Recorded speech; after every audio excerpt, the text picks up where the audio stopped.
ಕನ್ನಡದವರು ವಿಶಾಲ ಹೃದಯದವರು ಅಂತ ಸುಮ್ಮನೆ ಮಾತಿಗೆ ಹೇಳಲ್ಲ ನೋಡಿ. ಜನ ಎಲ್ಲಿಂದಾನೇ ಬರಲಿ ಟ್ಯಾಲೆಂಟಿಗೆ ಜಾಗ ಕೊಟ್ಟು ನಮ್ಮವರೇ ಅಂತ ಅಪ್ಪಿ ಮುದ್ದಾಡ್ತೀವಿ. ಹೀಗೆ ಕನ್ನಡದಿಂದಲೇ ಬೆಳೆದು ಕನ್ನಡದಿಂದಲೇ ಅನ್ನ ತಿಂದ ಮಹಾನುಭಾವರೊಬ್ಬರು ಕನ್ನಡದ ಬಗ್ಗೆನೇ ನಾಲಿಗೆ ಹರಿಬಿಟ್ಟು ಕನ್ನಡಿಗರ ಕಣ್ಣು ಕೆಂಪಾಗಿಸಿದ್ದಾರೆ.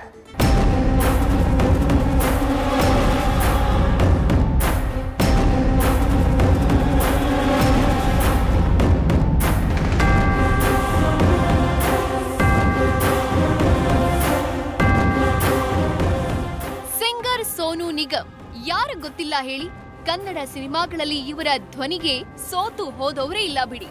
ಸೋನು ನಿಗಮ್ ಹವಾ ಬರೀ ದೇಶ ಅಲ್ಲ, ಇಂಟರ್ನ್ಯಾಷನಲ್ ಲೆವೆಲ್ ಮಟ್ಟದಲ್ಲೂ ಇದೆ. ಆದ್ರೆ ಇದೀಗ ಇದೇ ಸಿಂಗರ್ ಅನ್ನ ಕೊಟ್ಟ ಕನ್ನಡ ಭಾಷೆ ಬಗ್ಗೆನೇ ಮಾತನಾಡಿ ಕಾಂಟ್ರವರ್ಸಿ ಕ್ರಿಯೇಟ್ ಮಾಡ್ಕೊಂಡಿದ್ದಾರೆ.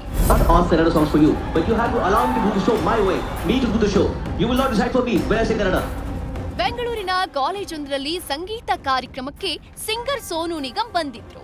ಒಳ್ಳೊಳ್ಳೆ ಹಾಡುಗಳನ್ನ ಹಾಡ್ತಿದ್ದ ಸೋನು ಅದ್ಯಾಕೋ ಏನೋ ಕಾನ್ಸರ್ಟ್ ಮಧ್ಯದಲ್ಲೇ ಗರಂ ಆಗ್ಬಿಟ್ರು.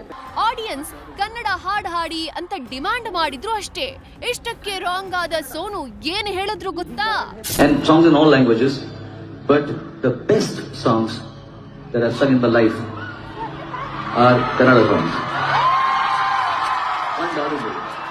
मैं आपके बीच में जब भी आता हूँ मैं बहुत प्यार से आता हूँ. मैं शोज तो रोज करते हैं हम लोग, लेकिन जब कभी कर्नाटका में कहीं भी शो होता है तो हम बहुत इज्जत से आते हैं, बहुत इज्जत से, क्योंकि आप लोगों ने हमें अपना परिवार माना है.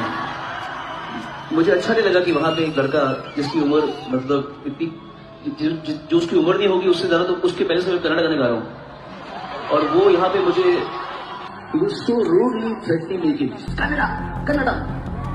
यही कारण है पहलगाम में जो हुआ है ना, यही कारण है जो कर रहे हो यहाँ पे, जो किया था ना अभी. ಐ ಲವ್ ಕನ್ನಡಿಗಾಸ್ ಅಂತಾನೆ ಕನ್ನಡ ಅನ್ನೋದ್ರಿಂದಲೇ ಪಹಲ್ಗಾಮ್ ಅಟ್ಯಾಕ್ ಆಯ್ತು ಅಂದ್ಬಿಟ್ರು. ಅದ್ಯಾವಾಗ ಸೋನು ಹೇಳಿದ್ದ ಡೈಲಾಗ್ ವೈರಲ್ ಆಯ್ತು. ನಮ್ಮ ಕನ್ನಡಿಗರು ಸುಮ್ಮನೆ ಬಿಡ್ತಾರಾ? ಸಾಮಾಜಿಕ ಜಾಲತಾಣದಲ್ಲಿ ಆಕ್ರೋಶ ಹೆಚ್ಚಾಯ್ತು. ಇನ್ಮುಂದೆ ಸೋನು ನಿಗಮ್ಗೆ ಕನ್ನಡ ಹಾಡು ಆಡೋಕೆ ಅವಕಾಶ ಕೊಡ್ಲೇಬಾರ್ದು ಅನ್ನೋ ಕೂಗು ಕೂಡ ಕೇಳಬಂತು.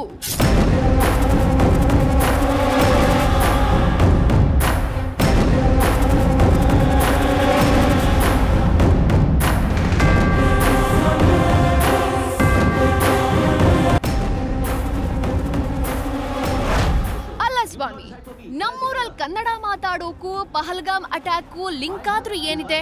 ಸೋನು ಈ ಮಾತನ್ನ ಬಾಯ್ ತಪ್ಪು ಹೇಳಿದ್ರು ಬೇಕು ಅಂತಾನೆ ಹೇಳಿದ್ರೋ ಗೊತ್ತಿಲ್ಲ. ಈ ಮಾತಿಂದ ಕೋಟಿ ಕನ್ನಡಿಗರ ಕೋಪಕ್ಕೆ ತುತ್ತಾಗಿದ್ದಾರೆ. ಇಷ್ಟೆಲ್ಲ ವಿವಾದ ಆದ್ರೂ ಸೋನು ಮಾತ್ರ ಸೈಲೆಂಟ್ ಆಗಿದ್ದು ಏನ್ ಹೇಳ್ತಾರೆ ಅದ್ ನೋಡ್ಬೇಕಿದೆ. Bharat Krishnappa, news first, Bengaluru. News first ನಿರ್ಭೀತಿಯಿಂದ ನಿಮ್ಮ ಪರವಾಗಿ.